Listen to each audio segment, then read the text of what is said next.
It's been a little while.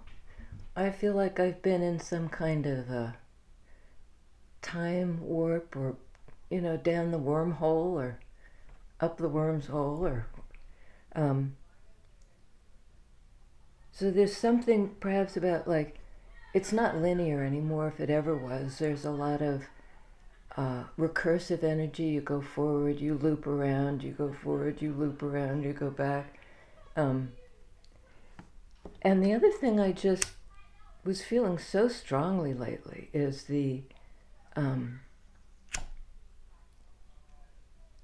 when we talk about processing our feelings and the hangman card, let's slow down and just figure out what we feel.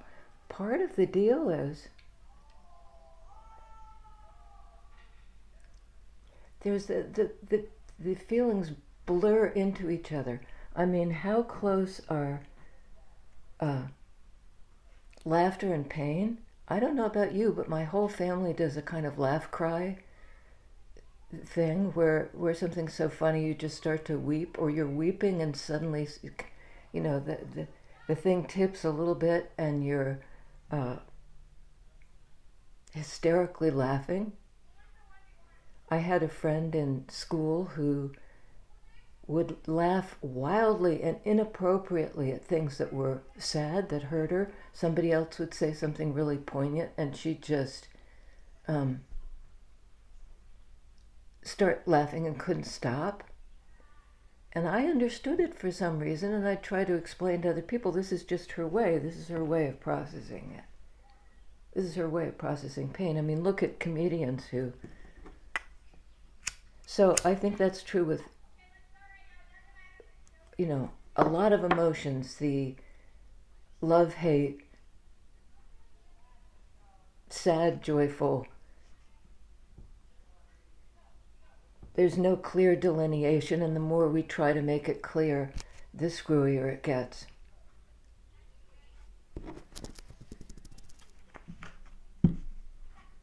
So, what's happened to time?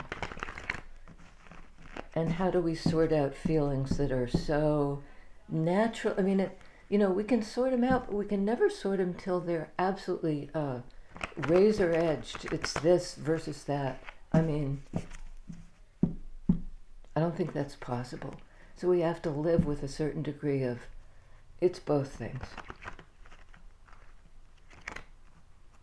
That's really weird. Okay. This is my original tarot deck, and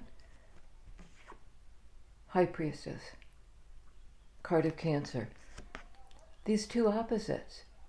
Cancer, water energy, feelings energy. She sits right in the middle, between the black and the white. She's the balance point. She's able to hold both at once. Doesn't opt for either convenient extreme or pigeonhole, something like that. Tell us about High Priestess, this intuitive, divine feminine energy of receptivity, being able to hear it. She's got these big scoops on her ears. Hear what can't be heard, see what can't be seen. It's coming in though. Three of Wands, a card of the future. In tune to what's coming in. Ready to receive. Ace of Cups.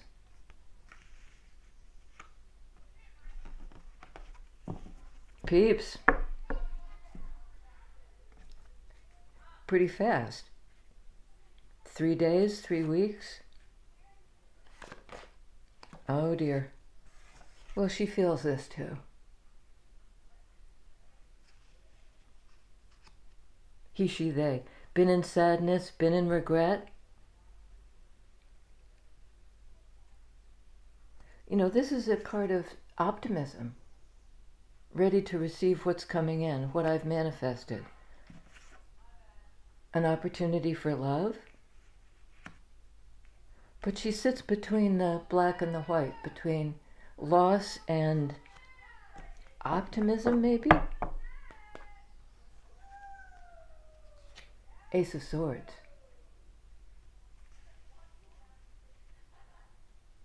It's almost like this is a card to me of alignment, of somehow like being aligned, being able to hold the truth of these two opposite things. Love is in the room. Love has left the building.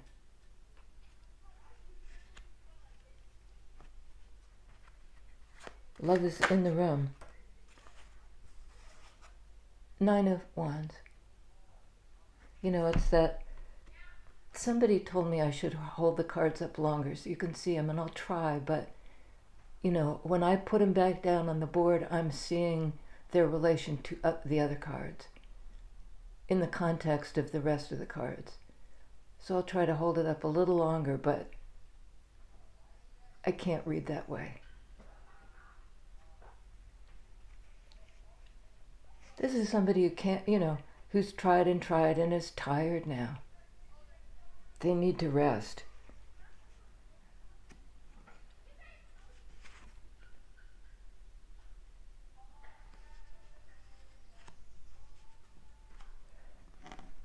From their own sense of loss has worn them down somehow to the bare bone, the Ace of Swords. Tell us about Five of Cups, the loss, the sadness, the mourning. Another card of Cancer. Fast forward movement. Balanced, aligned, forward movement. I'm able to move on from this. This feeling I've been stuck in. This remorse, this regret. And again, the white and the black pulling the Chariot, the two Sphinx. This is kind of the internal landscape, Major Arcana. And while this is also Major Arcana, it's a card of action, energy, forward movement.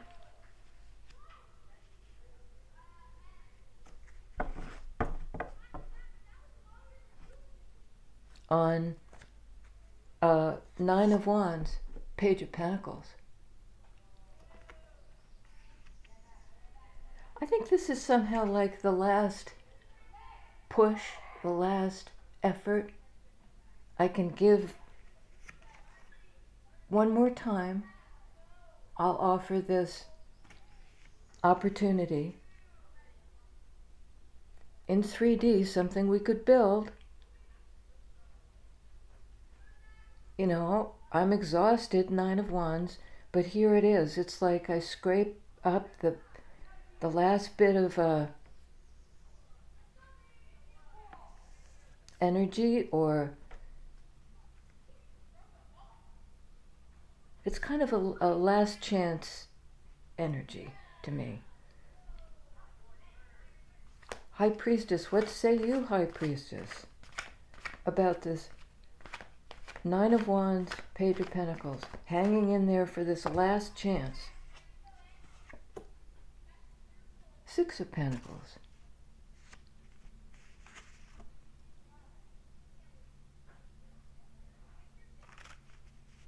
All these cards of balance.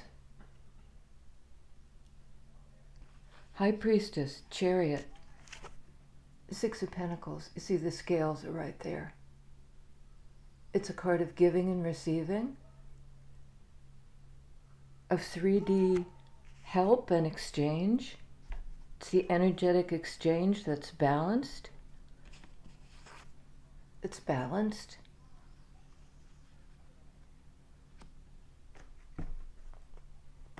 On Ace of Cups, Four of Cups. This can be a card of resignation. I missed it. There was an opportunity for love. It was right there being offered to me, and I ignored it. I didn't reach out and take it. This is the opportunity for it being offered from the universe. open-handed, here it is.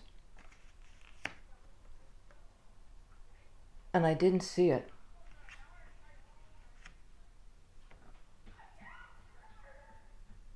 Okay. And it also could be, it didn't come, it's not here, but I still envision it somehow. I still envision this opportunity. So it really could go either way. Somebody's waiting for the answer. They want the truth. Tell us about the Three of Wands, the waiting for the answer. Perhaps somebody made a love offer, said, let's do this together, equal exchange. I'm waiting for the answer.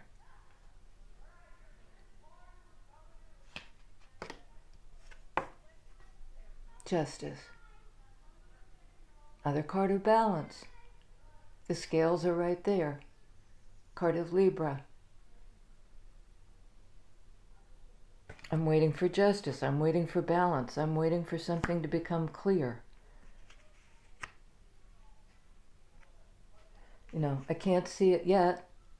Do I see it? Can be a card of illusion, of dreamy, like daydreaming. What's that song? Daydreaming and a thinking of you. Daydreaming and a thinking of you. On Ace of Swords, see, this guy,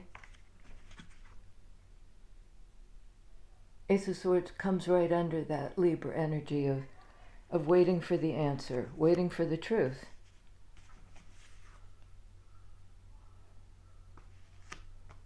On Ace of, oh my, devil energy.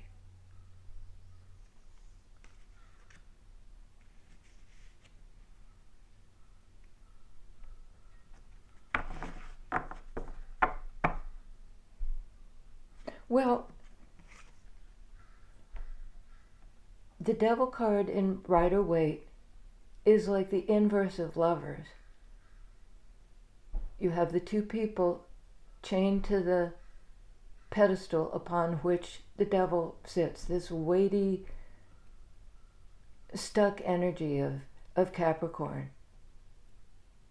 It can be a codependency or an addiction, something gumming up the works. And in Lovers, same two people with the angel above them, giving a blessing. So this is shadow side. The energies that we have to confront and work with and look at what holds us back, the truth about what holds us back. If you can face the truth, kind of face off with the devil,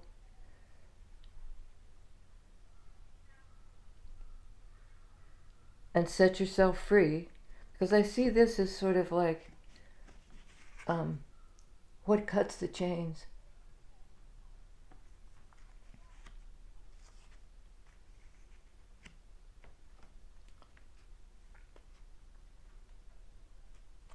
What cuts the chains? Devil is a card of imbalance, of extremes. Like I was saying before, it's either joy or it's sorrow. It's either hate or it's love. It's either the, and that's never the case. There's always things bleeding into each other. The colors. That song, I still haven't found what I'm looking for, you two. All the colors bleed into one. Please tell us about the devil card. What's stuck? What's holding us back? What's the truth that will set us free?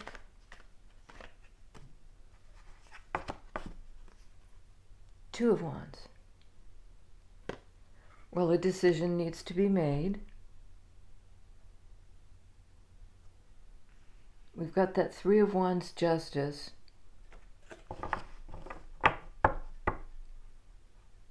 again, this implies it's one way or the other. You have to choose. I'm not sure that's true. Tell us about, the Two of Wands. What's the choice, please? Between codependency and our own personal truth?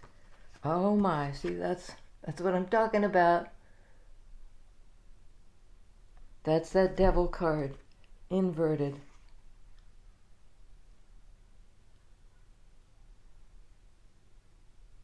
Same dynamic, the flip side. It's like that ability to hold two opposing ideas in your head at the same time.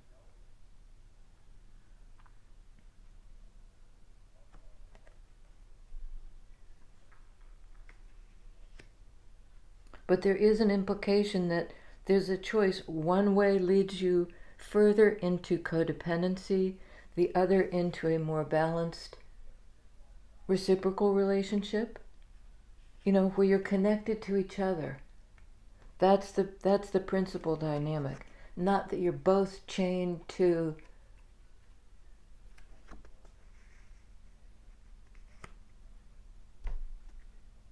neither person is willing to do the shadow work. Here both parties have. But it's the balance between the dark and the light. All over this reading, the black and the white in the Chariot, the black and the white in High Priestess, both in the realm of feelings. Codependency, love, what divides them? One path leads this way, the other path leads the other way. Two of Wands, pick a path.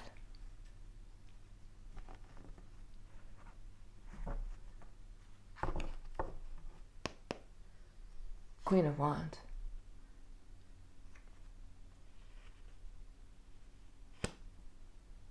This is a little bit like a follow your bliss. Wands energy is creative, life force, mystical energy. Knows her direction, isn't thrown off course, would choose intuitively, which way do I go?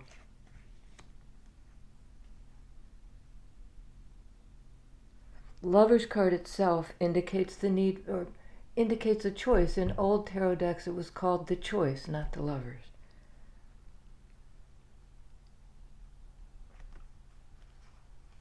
And it might be something like, choose the middle path.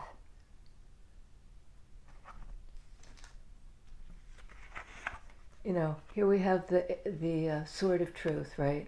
We have the devil card and the Lovers, all like this.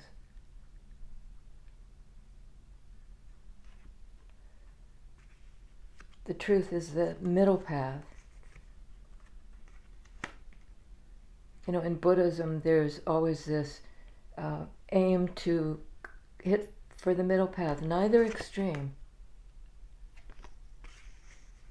Accept both sides of it. Accept, listen,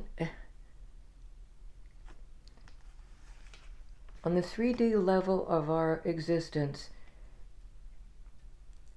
nothing is really black and white. High Priestess knows this. She sits between the two pillars. Justice between the two pillars, with the scales in hand. And I think there's one more. Is this a one more? Nine of Pentacles. To thine own self be true.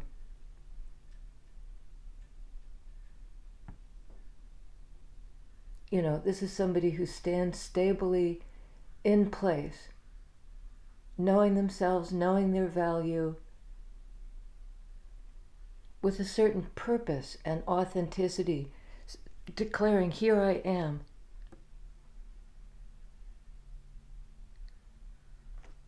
Got to do a couple more. Emperor. divine masculine, calling the shots, taking control. And it's a little bit interesting because this energy is in my immediate environment. That's what I control. That's where I put my energy. And not that I don't care about the world around me. Definitely do. Pentacles energy, both caretaking and world-centered. But this is the guy who runs the big show. You know, the external world. I almost said puppet master, and I don't think that's quite right, but so we have divine masculine in the emperor, divine feminine, and high priestess. Emperor would be out there sort of not barking orders, but you know, I know how to do it. This is how we do it. We're going to aim for this and get there. High priestess says nothing. She intuitively knows, but she doesn't give anybody marching orders. Whoever she deals with needs to step up in a balanced way and of their own self give energy.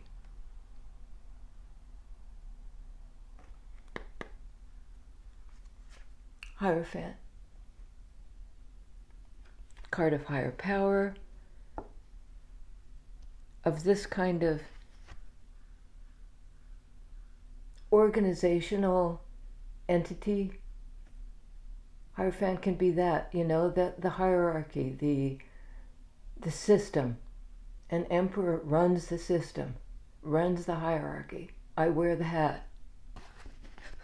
You know, I get to say what the rules are. And this person says, I am my own person. You know, it's kind of a rebel energy up against Taurus energy of this is how we do it, these are the rules, this is how it's always been. Kind of take a knee to me. Nine of Pentacles, a card of Virgo, an independent 9 card, the individual energy of, you know, I live by my own light.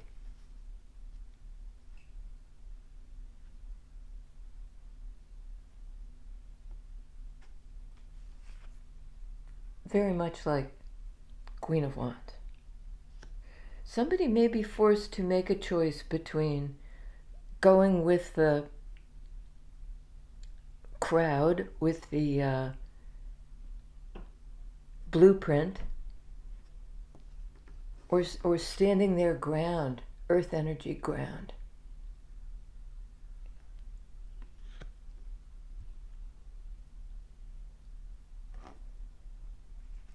We have the 9 of Wands as well. This wounded warrior, still on their feet, head bandaged,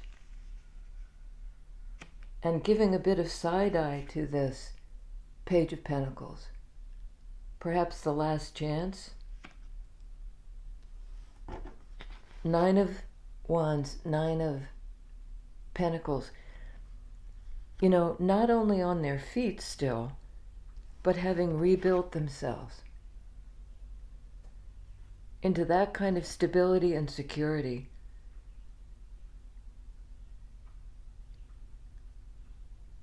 I think there's potential here for union, but it would have to be a relationship that can incorporate the dark and the light and walk the middle path. I mean, nobody can live all in the light all the time. That's not, we can lean toward the light. That's you know, that's our job, is to always calibrate, perhaps so that we're a little bit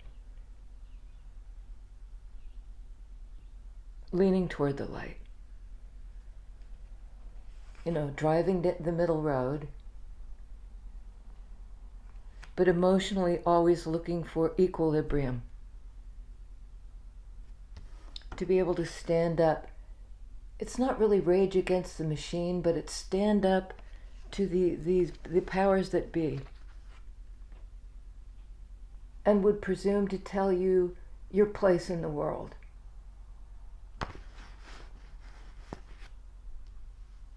Nobody can tell you that. You discover it for yourself. Queen of Wands, Nine of Pentacles, Ace of Swords, Ace of Cups. On the board we have, in the Major Arcana, Taurus in the Hierophant, Aries in Emperor, Cancer in Chariot, Gemini in the Lovers, Capricorn in the Devil card, overcoming what holds you back, Libra in Justice. I think that's it. Is that it? This one? No. Okay. Good to be back. And yeah, I hope this resonated for some of you, and I'll see you next time.